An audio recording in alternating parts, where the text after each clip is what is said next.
And we are live. Thank y'all for coming in to see us at Currency is Our Currency, where we discuss why and how our energy is our most powerful form of energy and currency. We have some special guests today in the building. Abdullah Bey and the illustrious Jakeem Bey. We're going to be helping us talk about the topics concerning the election, what it means to us, why it doesn't involve us, and so on and so forth. And Odin is back. He's going to be giving us that energy read that we all need to help us navigate this whole system. So we're going to start off with Odin. Thank you, Odin, for joining us again today. What do you Yes, got for how's us? everybody doing? All right, well, once again, I'm Odin Constellation. You can find me on IG at Odin Constellation. And yeah, I'm gonna just get into this quick astrology breakdown of the energies going on right now. And yeah, it was a funny election. The energies played out the way we spoke last time on the show about how the energies was going to be very tight when it came to both the candidates. And that's exactly what it was when you looked at the ballot. So on November 3rd, we had Mercury retrograde in Scorpio, right? Well, actually, it was a retrograde in Libra because it moved back and forth from Scorpio to Libra.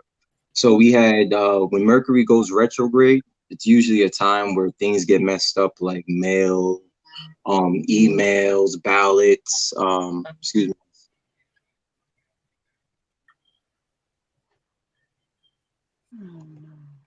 Is he frozen? I think he is.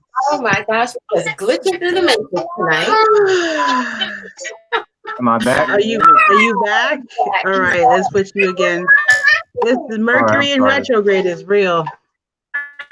So yeah, so we had the Mercury retrograde on November 3rd. So basically what that happened with that was that that's a time where transportation gets messed up, mail, things like ballots, numbers just get all scrambled. So Mercury went direct that day, but it was still weak. So that's called a shadow period, right? It's just a shadow period.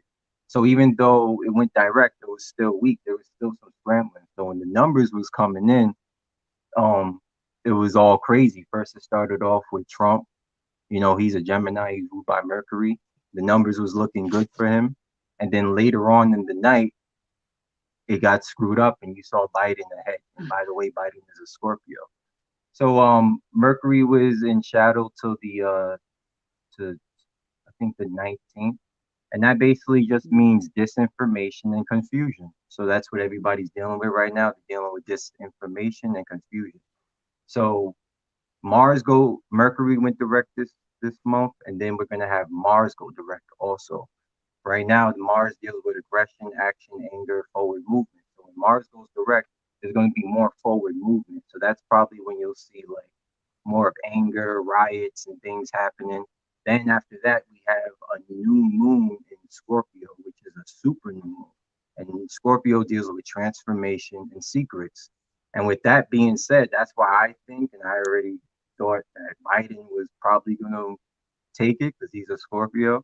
And since that's a new moon, it's a new beginning, a new opportunity, right? Or that's what a new moon represents, something new.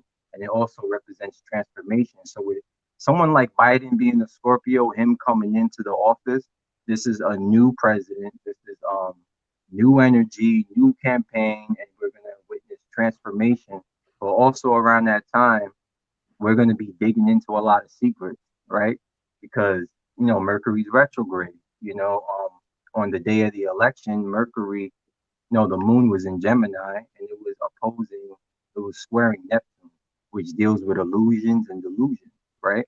So right now, that's what Trump is calling out right now. He's calling out delusions and scandal with the numbers. So during that new moon in Scorpio, we're going to be going through that period in time to where we're going to be trying to figure things out. So I don't think we're going to know the results till maybe tomorrow or even when it gets closer. But yeah, that's for Mercury energy. That's what's going on. Also on November 12th, we have Jupiter and Pluto, which will be conjunct, Oh, wait a right? minute. Excuse me. We couldn't hear you for a minute. Oh, can you guys hear me now? Yeah, Yes. yeah. Uh, this thing is coming on. Good.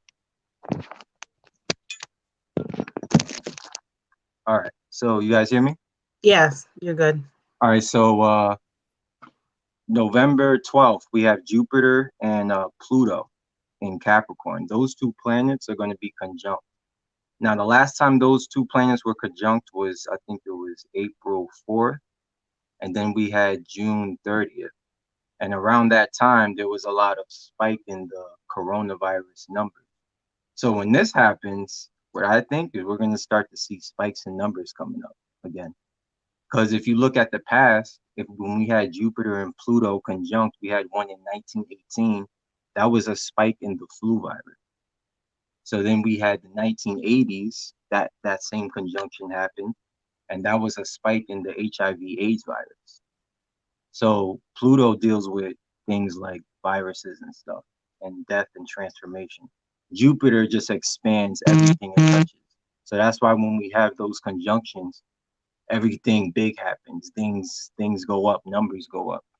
And then also at the end of this month, we're gonna have a lunar eclipse in the sign of Gemini, which is also going to be a full moon, and that's going to be the sun in Sag, moon inside of Gemini.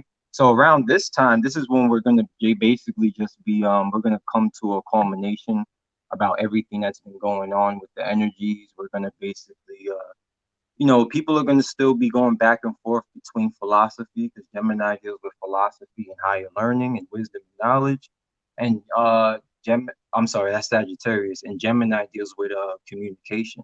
So there's going to be a lot of back and forth going on, but around that lunar eclipse, something's going to get revealed. Something's going to get revealed, and everybody's going to be like, oh, and that's going to lead us into December, and in December it should start getting better from there. So I don't know who's going to really have the office, but I think the energy is going to be, it's not going to be too bad leading from December into 2021, because 2021 energetically, it looks like a better year. So yeah, when we get into December, we have a solar eclipse or in Sagittarius, and this is all optimistic energy. So it's going to start off better at the end of November. It's going to get a little bit better. But right now, during the middle, we're just digging through all these secrets and things that's going on.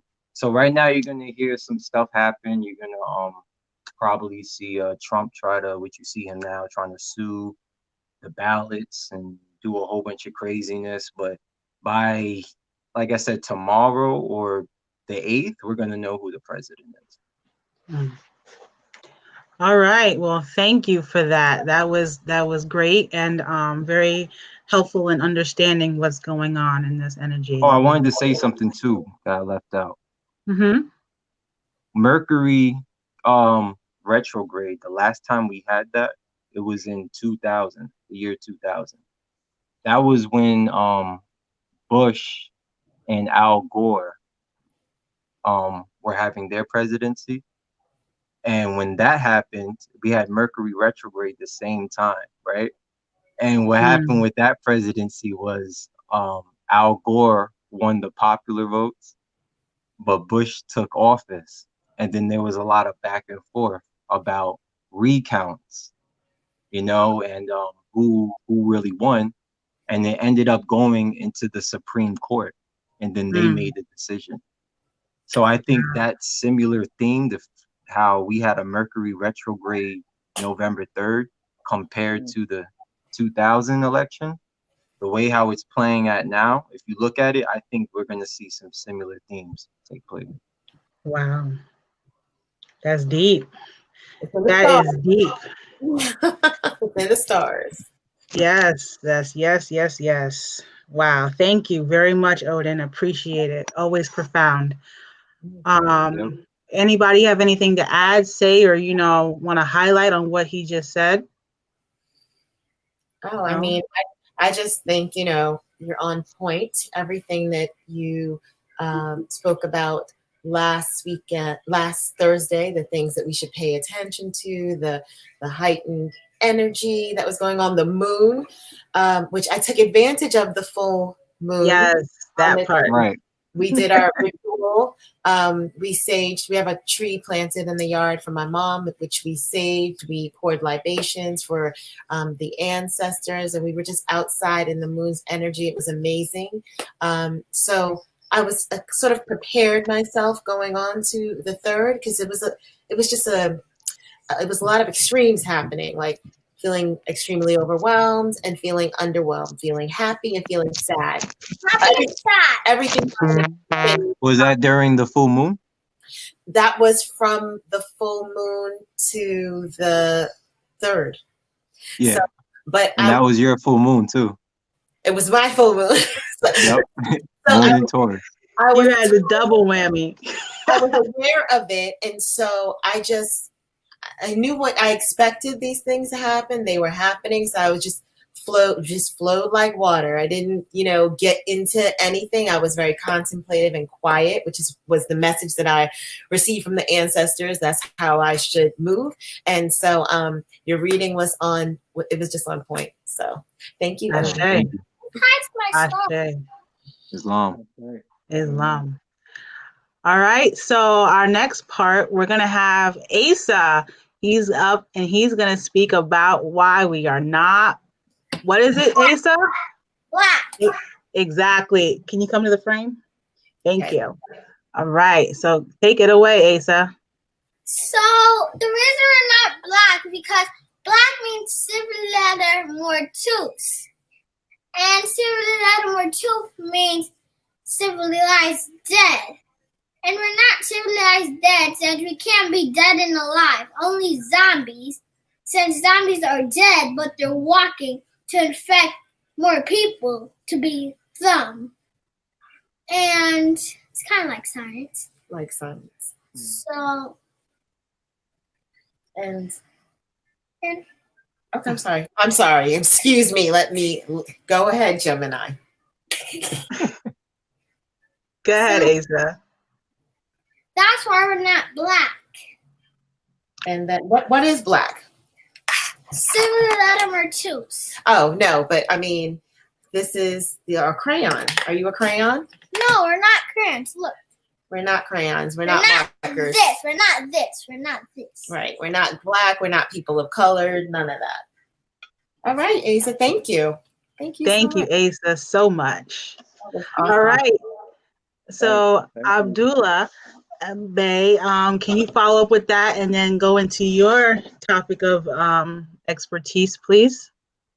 Yeah. So that's very important that we first address the status of the people. The status of the people, that's what we're talking about in relationship to the 14th Amendment, is that they are the Aboriginal indigenous people of the land that have been classified as black nickel colored, which actually makes them non-descendable, and is actually an act of subjugation.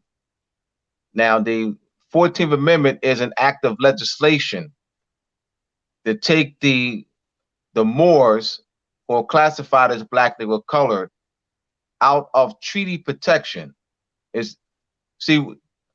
What's done is it's dealing with trickery to use the Moors as a tax base.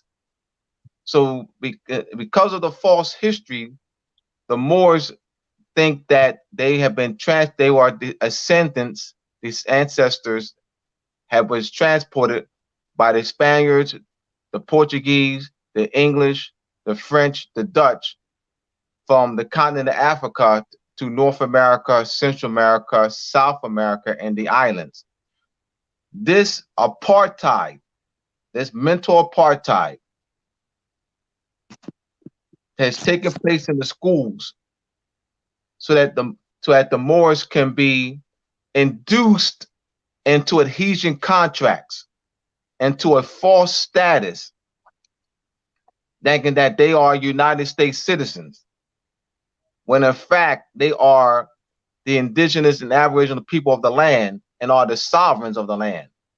They are people of a foreign power that has a treaty with the de jure United States Republic. There are several treaties that the Moors have with the de jure United States of Republic. That's the Treaty of Peace and Friendship of 1787 between His Imperial Majesty Emperor Morocco and the United States. You have the Treaty of Amity between the Bey of Tunis and the United States. You have the Treaty of Amity and Peace between the Dey of Algiers and the United States, 1796. Now, these treaties would apply to the Moors and would protect the Moors if they were in their proper status. Now, this information, the knowledge of these treaties and this treaty protection has been suppressed. So the 14th Amendment, as an act of the United States, has used the 14th Amendment to subjugate the Moors. And the Moors thinking because of the 14th Amendment that they are indeed citizens of the United States, when in fact they are not. They are of a foreign power that has treaties with the United States and would be protected under treaty. Now, there in 1790, the case, there was 4 Moors who were purchased. It's called the Sundry Free Moors, and sundry means various and diversity. There are 4 Moors who have purchased their freedom as well as their wives' freedom.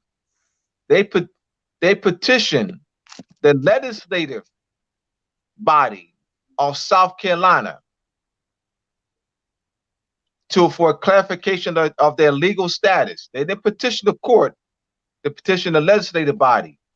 The legislative body of South Carolina made it clear that those Moors were not to be subjected to the laws of the United States because they were subjects of a prince and alliance to the United States. What formed the alliance is the Treaty of Peace and Friendship of 1787. This knowledge of our status has been suppressed. And so, therefore, the United States is using the Moors as securities and as a tax base. And so they're stealing our inheritance. This is an act of subjugation and denationalization. So if the Moors knew the true history and their true status, the issue of the 14th Amendment would not be brought forth, because the issue is that there's treaties that would protect the Moors. So the issue of the 14th Amendment being used to protect the Moors is an act of subjugation. Let's, for example, I come to your house and I end up taking over your house and convince your children who are. Wait, Abdullah? Yes, you hear me? The last. Yes. You hear me? Act of subjugation was the last thing that we heard. All right. So I want you want to hear exactly. Yeah. Did you hear my discussion about the treaty protection? No. Oh, I heard everything. Yeah, Yeah. I heard Yeah, everything. the last Honestly, part was. You heard everything? I heard Yeah. everything. All right. Well, then I'm the problem. It's all good. It's all good. No worries. Yes. Okay. So it's important that we address the 14th Amendment in its proper light, so that the people can elevate their minds and lead to protection. So the issue is protection. So going back to the Sundry Free Moors, they were protected by the Treaty of Peace and Friendship. They were actually captured at war and sold by African king into slavery. But they clarified their status, and this is so same issue of 1790 applies today. 1790, the issue of the sundry free Moors of 1790 applies today in 2020. There's no difference in that. There's the status. So we are of a alliance, an emperor that has an alliance with the United States, and that's where the Treaty of Peace and Friendship, and well as other Moorish treaties, would apply to the Moors in their proper status. Now, the issue at hand is that there must be a Moorish government. So to address these issues, to go for the Moors, and so Drew Ali brought the issue up and make an attempt to erect a Moorish government to represent the Moors who are classified as black nickel colored. So he began in 1913 establishing the Old Canine Temple to address the legal status of the Moors. And it's carrying it on to the Moorish Science Temple of America, the Moorish Holy Temple of Science, to the Moorish Divine National Movement, so that a political platform could be established to address the issue of the Moors as 1790. Those four Moors that addressed their legal status as well as their wives' legal status, well, Drew Ali in 1913 began the process of addressing the status of our people on a large scale. Now, the Moorish movement has been slowed down through infiltration. So there have been other body politics and body civics that have been developed since then, since Drew Ali's transition 1929, to address the status issue of the Moors and bring our people back into the treaty protection, so that people will not be used as sureties and as a tax base of the foreign power, not the sovereign government of the land, United States, the de jure United States, the United States that Donald Trump is now head of. He still is the head of. It's not the same United States that signed the Treaty of Peace and Friendship with Morocco in 1787. That's not the same United States. That is not the de jure. That's an imposter. That's 4 imposters removed United States. The United States Republic has been dissolved. So you have 4 imposters United States that have been erected. They're using the same structure, the same constitutional structure, but it's not the de jure United States Republic. And this is why they say democracy, because that is not the United States that signed the Treaty of Peace, a Treaty of Paris between Great Britain and United States in 1783. That's not the same United States that signed the treaty with France in 1778.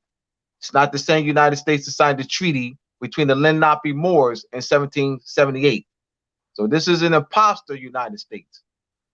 So the issue, once again, is the 14th Amendment, and does the 14th Amendment apply? So we talked about the 3/5. Well, the 3/5 issue is that our people are not in their proper person, one, and they're not citizens of the United States. So what would be the difference between illustrious Joaquin Bey, voting on Tuesday, and an unconscious Moor voting on Tuesday? Nothing. Joaquin Bey voting in a foreign election is an act of denationalization. An unconscious Moor voting in a foreign election is an act of denationalization. Drew Ali and the divine warning. And we got to clarify this issue. This ties to the 14th Amendment conversation. Drew Ali in the divine warning made reference to casting a ballot. All right, casting a ballot in your free national name. I do not agree with that. I explain why. Once again, if Joaquin Bey voted on Tuesday in a foreign election, that's an act of denationalization. I say. What would enable Joaquin Bey, illustrious Joaquin Bey, to vote in the election, Japanese election? What would enable the illustrious Joaquin Bey to vote in the German election? What would enable Joaquin Bey to vote in the French election? Joaquin Bey would have to renounce his allegiance to Morocco. He has to renounce his allegiance to Morocco, all right, and to become a naturalized citizen of Japan, or naturalized citizen of France, a naturalized citizen of Germany. That's the only way you can vote. That's the only way illustrious Joaquin can vote in the Japanese or French or German election. So the issue for Moors, what is nationalization for the Moors? It doesn't make you a Moor. There's no piece of paper on this planet that makes our people Moors. That's your blood pedigree. That's your consanguinity, your descent, ancestry, pedigree, bloodline, lineage. So what is nationalization for the Moors today? Is to pledge their allegiance to their mother, to Morocco.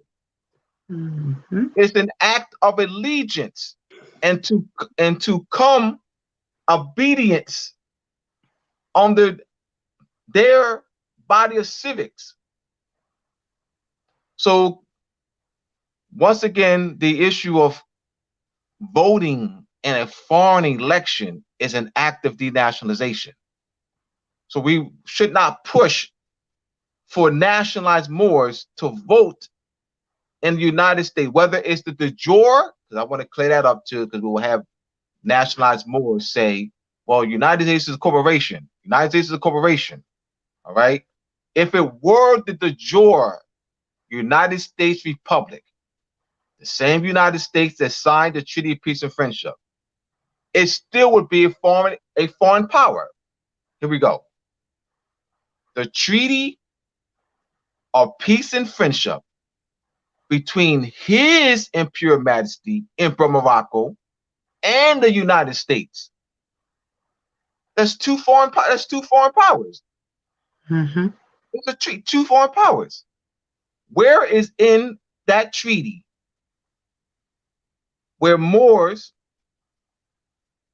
all right, and that any articles in the treaty where Moors now come under the subjugation of the United States? How the Moors became citizens of the United States? Where's the treaty? Where's the treaty? Now, what's happening is through expression, through the action of Moors registering to vote. Moors who classified as black and colored, they're still Moors. They're not black. They're not colored. So black people are not doing anything because that doesn't exist. Black people can't do anything. Why? Because there's no such people. So Moors voted on millions of Moors voted on Tuesday in a foreign election. Before those millions of Moors voted on Tuesday, they had to register. That act of Moors registering, that expression of registering, is an act of denationalization. The de facto United States has used us to get the 13 trillion, to get the 13 trillion from China for this package, stimulus package, the United States had to put together a prospectus. They pledged the Moors and the Europeans. They pledged in a perspective, use the Moors and the Europeans as collateral in this perspective package that they had to send to China to get the 13 trillion. The United States has signed on to the Social Security Association, which is international. It's a treaty that United States and 129 nations signed on to. As a result of the United States signing on to the International Social Security Association, they were able to establish a Social Security Administration, but they had to first sign on to that. The United States is using us as part of their permanent population. So based on their population, it's still going back to 3/4 now. I'm not off the subject because we got to open it. All right. The United States is using the Moors as part of their permanent population. One of the criteria in establishing a body of civics is a permanent population. So we register, and as though that we've been used as a permanent population, so they can to get the Social Security. So the Social Security, these sureties, and once again, they're using us as sureties. So the 14th Amendment, an act of legislation, been used to subjugate the Moors. And so we have pledged allegiance to a foreign power through our expression of registering. Any questions? Yes. Oh goodness, this is awesome. So I know, right? This is great. So, I heard you say that you disagree with Noble Drew Ali saying that we should cast a free national ballot. So I registered to vote, and but it's all contracts. So I signed without prejudice. The UCC 1-207 and UCC 103 1-103.6 and reserved my rights because the prophet said we should cast a free national ballot. Also, he also said we are part and parcel to the land. So probably should have called you since you were my master teacher. But that's what I love about Moorish science is that we are Moorish scientists. So it's about for me it's like conducting experiments, and so that was me exercising what I thought what the prophet left for us to do. But yes, you taught me about subjugation, Abdullah, many times. So let me clear that up, Jamila. Thank you for that, because you gave me an opportunity now to clear that up. To expand, to make this clarification on your part. All right. Let's focus our attention on the Constitution of the United States of America, the end point, which is the signatory section. All right. North Carolina, South Carolina, you have representatives. North Carolina, South Carolina, Delaware, Virginia, Georgia, Rhode Island,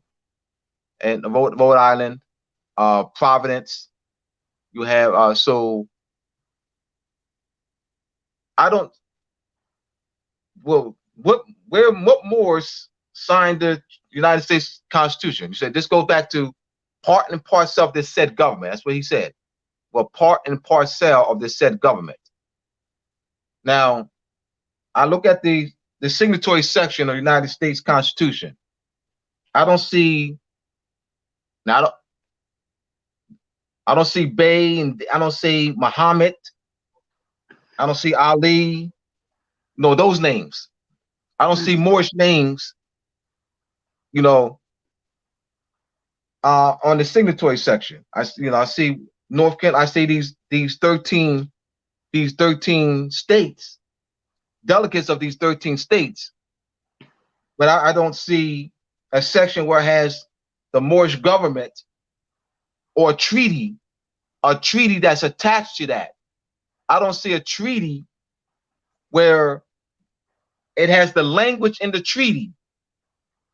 I don't see a surrendering treaty where the Moors agree to sign on. There's a treaty, all right. Remember, we got two foreign powers now, two foreign powers.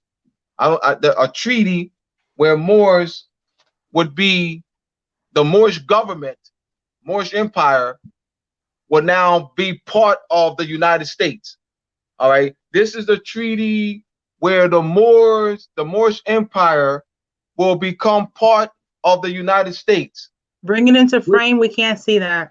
All right. No, I Book. don't. It's just a book. It's just a book. Okay. It's just the textbook. The treaties don't exist, so I can't bring it into frame. It's just just a composition book. No one in the world can bring it into frame because it doesn't exist. I was presenting it this way, bringing the point in order for Drew Ali's statement to be true. That's based on sound jurisprudence. In order for Drew Ali's statement to be true, that Moors are part and part of the said government, there must be a treaty. The Moroccan Empire, the Moroccan Emperor, Muhammad ibn Abdullah, the Emperor of Morocco in the 1757 to 1790, he would have had to sign not the Treaty of Peace and Friendship, a treaty bringing the entire Moroccan Empire under the jurisdiction of the United States.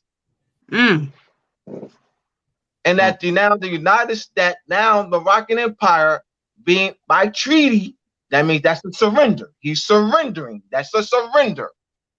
We surrender as an empire under the United States.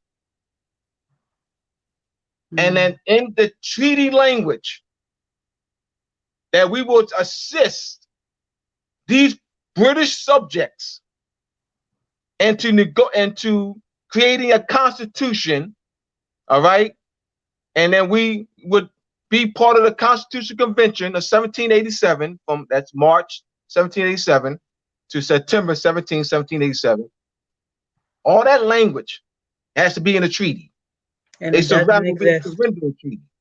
In order for dualities, I want to open our minds up to jurisprudence, sound jurisprudence. You have to give me the treaty.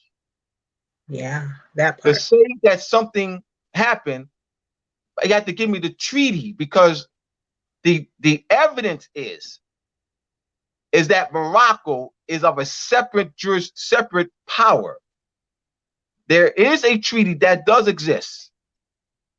Our Treaty of Peace and Friendship. Peace and friendship, which means they were once belligerent.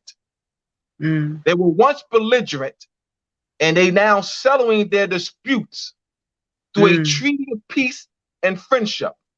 That treaty does exist.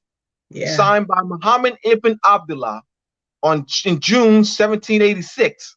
Let's deal with facts. Let's lay the facts on the table. That treaty exists. Bring it. All right. In that treaty, Articles 20 to 25 deals with consular relations. If there's an issue, a criminal or civil issue between a Moor and a United States citizen, Articles 20 and 25, Articles 20 through 25, deals with how that issue is to be addressed through a consul. So Moors were to be tried by Moorish law in the United States jurisdiction. And United States citizens will be tried by United States laws in a Moorish jurisdiction. That's called concession, or now modernly called extraterritoriality jurisdiction. Mm. These are principles of law. So we got to deal with the laws of nations, which is public international law. You have private international law, which is also known as the law of conflict. You have public international law, which is also known as the law of nations. So let's look at these principles of foundation. Let's look at the 1778 treaty, because the Constitution is not their delegation of authority. The United States Constitution is not the delegation of authority order for Donald Trump and Joe Biden and those officials. The delegation of authority order is there's two treaties. That's their delegation of authority. The 1778 treaty between the Lenape Moors and the United States. These British subjects were on the run. They were British subjects in rebellion. That treaty of seven, it's called the Delaware Indian Treaty. But then, as you know, the Moors. And then the language in that treaty, the British subjects sought asylum from the Moors so they were refused. The United States owes these British subjects owe debt to us. They're indebted to us. We offered them asylum and protection from the British crown, on which they were now enemies and were in rebellion to. So they needed, prior to that, they signed a treaty with a sovereign, an occupying sovereign, France, in 1778. Remember, well, France is the occupying sovereign. They're not the sovereign of the land. So they needed to have footing.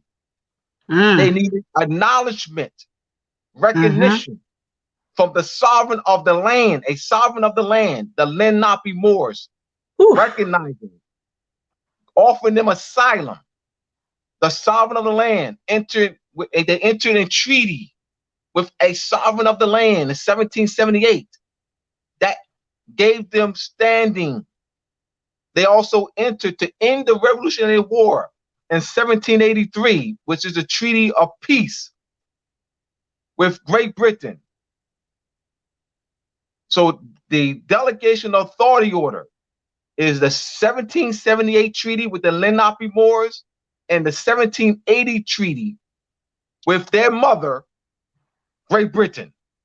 So they have two mothers. Their adopted mother, the Lenape Moors, that's 1778 treaty, their adopted mother. Their natural mother, and as far as politically concerned, is Great Britain. All right. So those are two. That's their delegation order, not that Constitution. Because without this acknowledgement, they would not have had any standing at all to form anything. All right. So we want to put this 14th Amendment in its proper perspective and based on sound jurisprudence. So your voting on Tuesday, Jamila, is an act of denationalization. It's an act of denationalization. Your position is no different than someone who's unconscious. They're both acts of denationalization. That's a foreign power. You voted in the election of a foreign power. We got to keep that in mind. We're not part and parcel of this said government. There's no treaty supporting that. There must be a treaty. There is a treaty that brought us an alliance with the United States. That's the Treaty of Peace and Friendship. That's the alliance. That's the alliance that South Carolina the legislative body of South Carolina in 1790 was talking about. As a result of that, those 8 Moors were not subjugated to the laws of South Carolina and of the laws of the United States, because they were subject of a prince in alliance, as that's mentioned, the treaty. So we have to clearly understand these treaties and what great power they have, the magnitude of these treaties, and the protection. I know nationalized Moors have been indoctrinated by nationalized Moors. Nationalized Moors have been indoctrinated by nationalized Moors with this enforce the Constitution. But what, Moroccan Constitution? Are you going to force the Moroccan? Oh no, they're talking about the United States Constitution. My bad. Enforce the United States Constitution. Well, only officials of the United States can enforce the United States Constitution. Once again, what treaty gives Moors? Go back to treaty again. This treaty of allowing the Moors to enforce the United States Constitution, it doesn't exist. This treaty shall give the Moors full authority and power to enforce the United States Constitution. It doesn't exist. It's still with sound jurisprudence. Officials, we had the difference between enforce and invoke. Let's use enforce and invoke. United States Europeans who are not officials, who are not elected officials of the United States, cannot enforce the United States Constitution. They can invoke it. They can't enforce it. Only officials, elected officials, i.e. Joe Biden, i.e. Donald Trump, elected officials can enforce. But average Joe, Sally, and Joe can invoke. They can invoke the Second Amendment. They can invoke the Fourth Amendment. But what does it mean? Let's open this thing up. What does it mean when a nationalized Moor invokes the Fourth Amendment, invokes the Fifth Amendment, invokes the Second Amendment of a constitution of a foreign power? What does that mean in international law? What does it mean in international law of a people, of a foreign government invoking a constitution of a foreign power? That's denationalization. Nationalized Moors have been indoctrinated by nationalized Moors that their protection is that United States Constitution. It is not. It's the treaties. The treaties are the law of the land. The treaties are more powerful than the United States Constitution. Once again, the United States Constitution does not delegate authority to Joe Biden and them. Does not. The Treaty of 1778, the Lenape Moors, and the 1783 Treaty with Great Britain is their delegation of authority. Those British subjects, they're still British subjects. Joe Biden is a British subject. Donald Trump is a British subject. They didn't win no war. There's no surrendering treaty. The Treaty of Peace in 1783 is not a surrendering treaty. Great Britain never surrendered. You have the 1783 treaty that ended the Revolutionary War. You have the J Treaty, which is the Treaty of Commerce and Navigation of 1795 between the United States and Great Britain. You have the Ghent Treaty of 1814 between the United States and Great Britain. The J Treaty and the Ghent Treaty reaffirmed the terms and conditions in the Treaty of Paris of 1783. There's not a surrendering treaty. So this celebration every year of winning some war, the British subjects are lying. Mm. They're misrepresenting.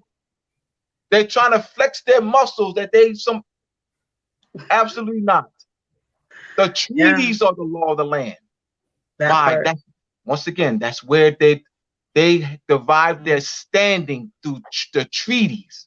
Yes, yes, yes, and yes, yes, yes. Ashe, Well, Islam, that part. so Abdullah, because we did not even introduce you here, where can we get some of this amazing information that you are sharing with all of us? Because there's so much misinformation out there, and Absolutely. you come Absolutely. from By a nationalized Moors. right Absolutely. standpoint. So backing it up with proof and treaties. So where can people in the audience find this information? I know you have 2 books. If you could please just Yes. tell us about the book. Also, we have the let me give you the website. The United Rest we got United Respublica, United Respublica Morocco.org. That's a website that'll be up this week. It should be up maybe tomorrow. All right. United Respublica Morocco.org is what have treaties on that website. Mm. Also, my book, Moors and Masonry. Moors and Masonry, you can go to moorsandmasonry.org for my book, Moors and Masonry, as my other books. So those are, and I referenced several treaties, right? But those same treaties that I referenced will be on the United Respublica Morocco, our Facebook page, .org, United Respublica Morocco.org. We also have the United Respublica Morocco Facebook page. That's where they can get the information. They can get those treaties, not on moorsandmasonry.org, United Respublica of Morocco.org. All right. Another book. You have the book of the timekeeping. Yes, Masonic Conference is Square and the connection to measurement and timekeeping. I have the Illuminati and Illumination of the Mind book, etymology and vocabulary, how her moon and Venus rule. All right, so those are books that are currently on the market, and I have other books that'll be out Mm. next year. And All right. class. You also do class. Yes. Every second and fourth Wednesday of the month, starting next month, the United Respublica Morocco will have her. I will always say her, not it. I will never use it. Her, always show him. Right. Show honor to the mother. All right, her. We'll have Ashe, her Ashe. open I just classes want to say one thing. every second and fourth Wednesday of the month. Yes, yes, brother. Abdullah Bey, just want to say one thing. It's a pleasure seeing you on the screen because you one of the first people I came across when I was studying. I We can't appreciate hear you, I you. brother. You started went out, studying Odin. You masonry, went so out. seeing you You went out. right now on the screen was like I was like, oh snap, Abdullah Bey. That's how it was for me because I came across a lot of your videos. All right, right on, brother. Appreciate It's a you. pleasure seeing you on the Appreciate screen. you doing the work, man. That's what brings. You know, that's what it's about, man. Doing Appreciate Thank it. you. Yeah, now I'm looking at I think we're gonna have to go to a part 2. So Of a part 2. yeah, we It's going to be part 2.1. we're gonna do part 2. So any last we didn't even get to the illustrious Joaquin Bey. So please say a few words, brother. And then we're going to continue on the part 2, which will air next week, or maybe we'll do a bonus, or maybe we'll do it like a Monday or a Tuesday.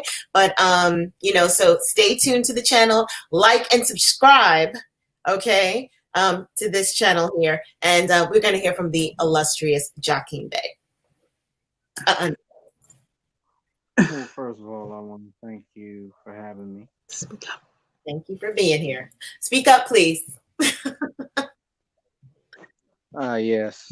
Um, yes, I actually came in knowing Moorish history since about maybe like 2008, something like that. And finally getting serious around 2016, 2017.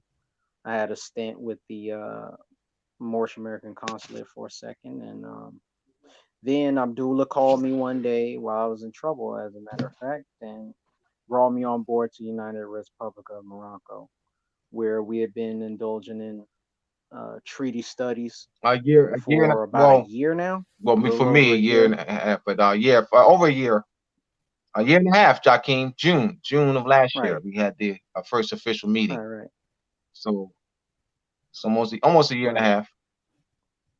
So, right.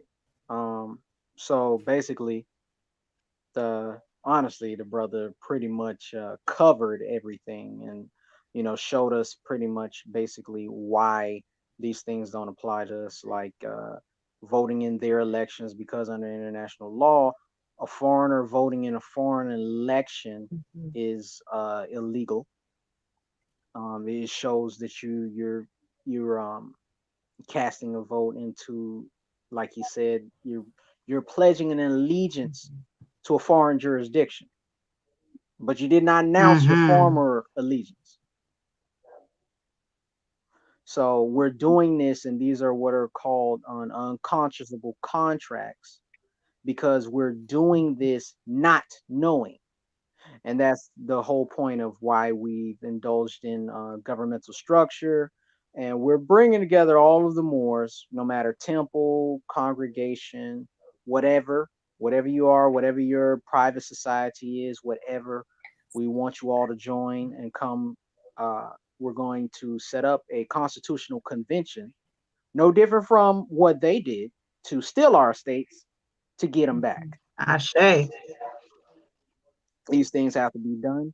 We have to form our own constitutions, our own treaties, our own alliances with each other, and be serious about taking back our states. Be serious about being able to fund our movements, being able to pool our money together, to be able to either to begin to separate ourselves politically, because we have to be serious about this, and internationally. And we also have the International Indigenous Aboriginal Of Association of states. States, I believe. Yes, that we are actually putting together for all Aboriginal and Indigenous peoples around the Wow. world, around the globe, our whole family, getting them together so we can govern our own affairs, uh, and trade and things of that nature. And so we can navigate our own destiny. Ashe. So, we can finally take care of our own affairs, and really push back and counter these actions that have befalled our people. And, you know, and just like the brother said, he covered a lot. Um, our whole purpose with us and United Republic of Morocco is gathering all the Moors so we can get together and we can finally be serious and structured in governmental structures in different places, and finally rule our or push to rule our land again and get back into power. Mhm. Oh my goodness. Ashe. And And that's what currency is about. Because, bringing it to the spiritual side of all this, that is a spiritual warfare, first and foremost, because we Right. are spirit beings that became flesh, and this just is a mortal coil that will eventually go back to dust. So once we get that part of our spiritual energy under control, and take back that part, because when we sit here and we talk about all these different processes, all these different treaties and all these different things, like, there are contracts, but the contract does not come alive until you have the energy exchange, and that energy is who we are. So we are the ones who gives all that life, all that energy, all that currents, yes, C, to make that currency, the gold, the silver, and even the fiat that we are dealing with now. But we're going to get back to that gold and silver standards very soon. So once we realize all of that and how that affects us, we will be unstoppable. We will, rise again. The Moorish Empire will, and not for nothing, we're in the Empire New York State, y'all, the only empire that does remain in the world. So that part, yeah, we will come back and come strong, and no stopping us. So I want to thank everybody for tuning in to our Currency is Our Currency show. Special thanks to Abdullah Bey and illustrious Jakim Bey for coming and sharing their insight, their wisdom, and dropping all their jewels and giving us the deets on who they are and where they, have fellowship with other Moors and their goals and missions and all those different things. And yes, stay tuned for, we will have a part Can 2.1. I say something before you end? Sure. Talk about this Yeah. weekend. What's going on? Yes. Mhm. The grand opening, United Republic of Morocco. Grand opening. That's Saturday, November 7th, from 12 p.m. to 12 a.m. Eastern Standard Time. They'll be live, broadcast live, Zoom login, meeting ID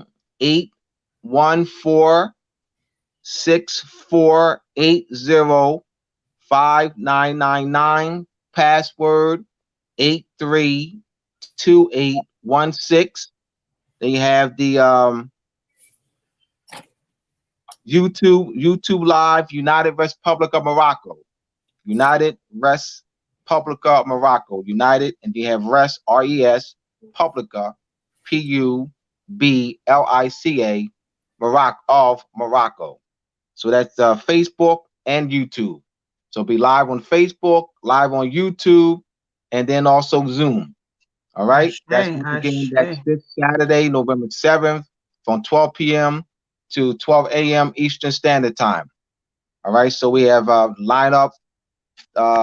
We have Pocola El Corsar Eo. She'll be singing a unity song. Oh I yeah. think you know her. Jamila. Yes, Yes, I do as well. yours- Actually, we all do.